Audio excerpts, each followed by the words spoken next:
Our story begins with the pirate captain Soren Emperai, his first mate, King, and a few unnamed mercenaries that did jobs in the event that they could make a solid living between spelljammer piloting and criminal activities. After a large job, Soren went to the city of Targon to recruit some other individuals for the coming jobs. A man under the name of Logan Guerrero willfully accepted his offer in payment.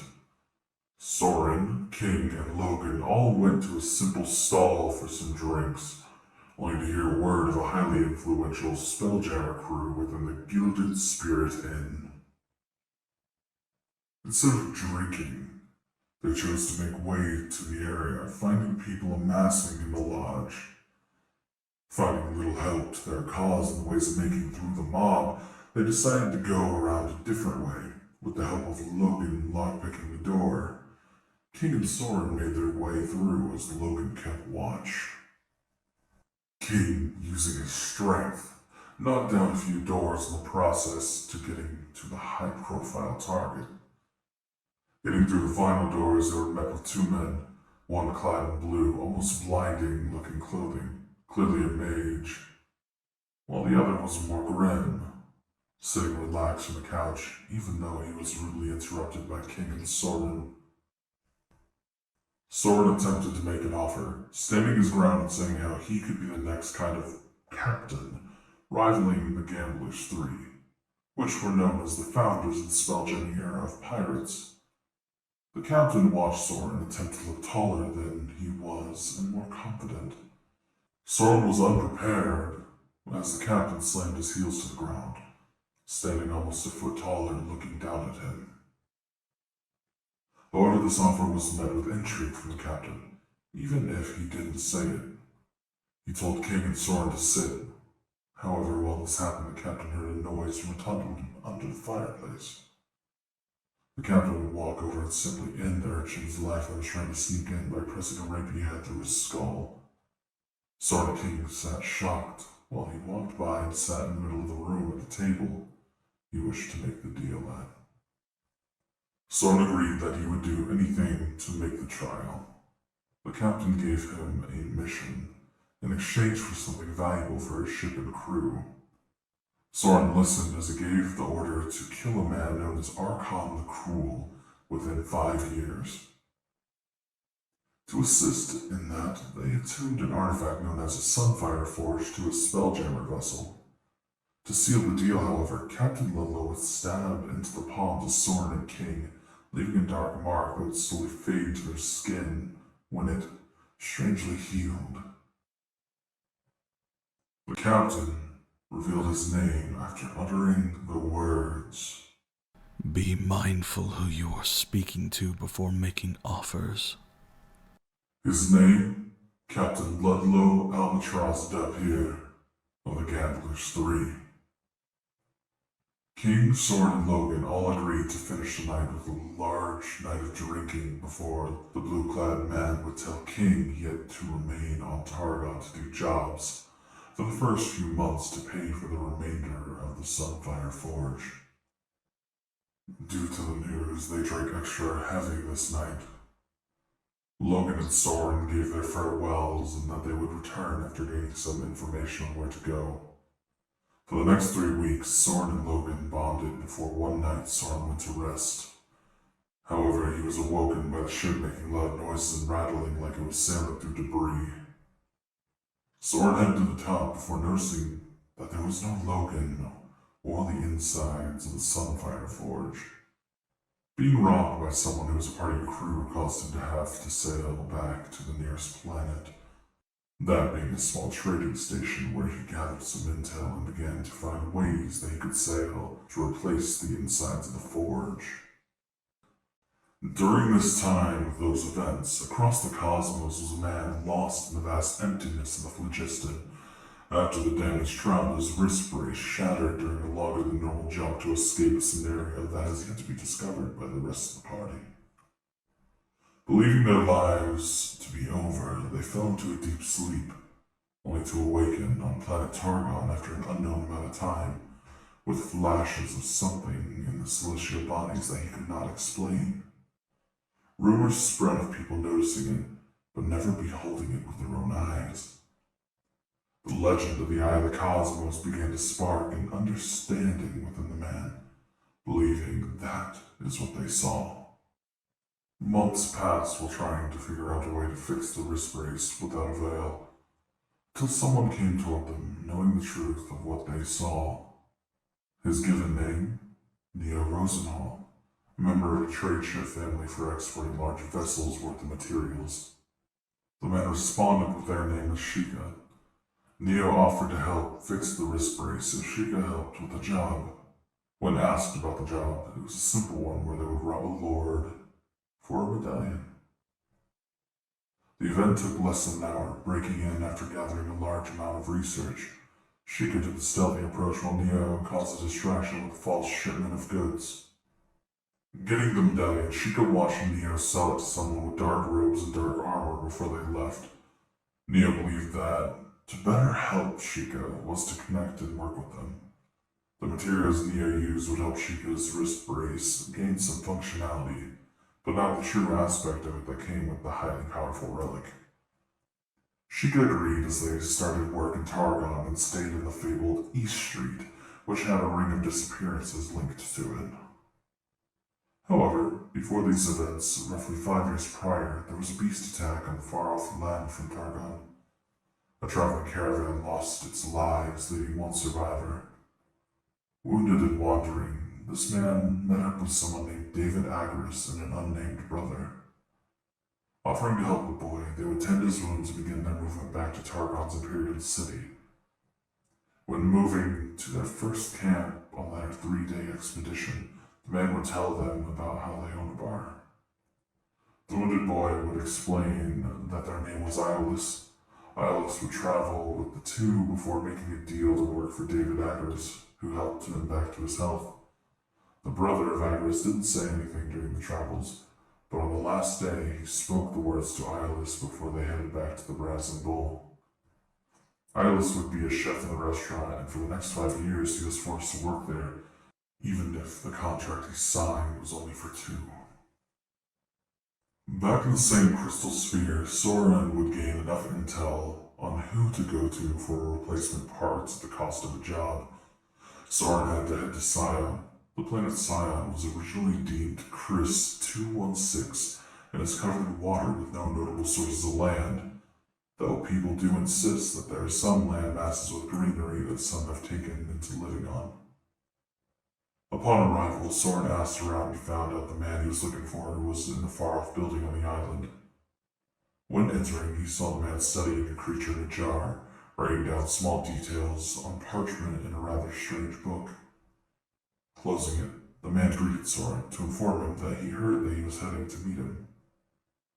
The man, guarded by 2 Dragonborn knights, would introduce himself as Altreus Kindgrove, the commander-in-chief of information for Scion. Soren would start asking questions and eventually make his play on how he needed parts for his Sunfire Forge. This would result in Altreus questioning how he could truly help and how it was almost a large colony worth of gold that he was going to have to spend to fix a forge. Altreus would make a proposal that Soren to make him a creature inhabitant guide, or survival guide to some, of the planet Agatha 919. Soren laughed, thinking it was a joke because of the reputation of Agatha 919. Agatha 919 is known as the Infested Planet, home of mutated creatures and beasts. The landmass is dense with lush trees and water, much like the Faerun Earth. The last recorded expedition by nationalists from the Attilian Empire was 5 years ago. When realizing that it wasn't a joke, he would start weighing his options, realizing that this may be the only way to truly get back on his mission at hand. Without any other options, Soren agreed. Altreus would say he would get him supplied overnight and for him to rest. Soren did so, and when morning hit, he went to the docks to find Altreus with a man standing near him that wasn't there before. With a simple chat, Soren learned that the man's name was Valishna, an elvish hunter.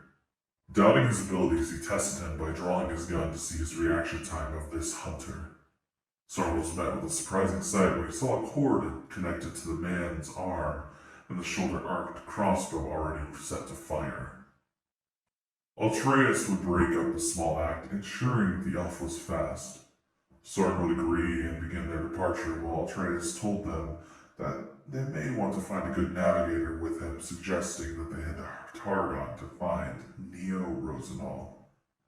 Soren quickly came to call the man V, since he could never truly pronounce his name correctly anyway.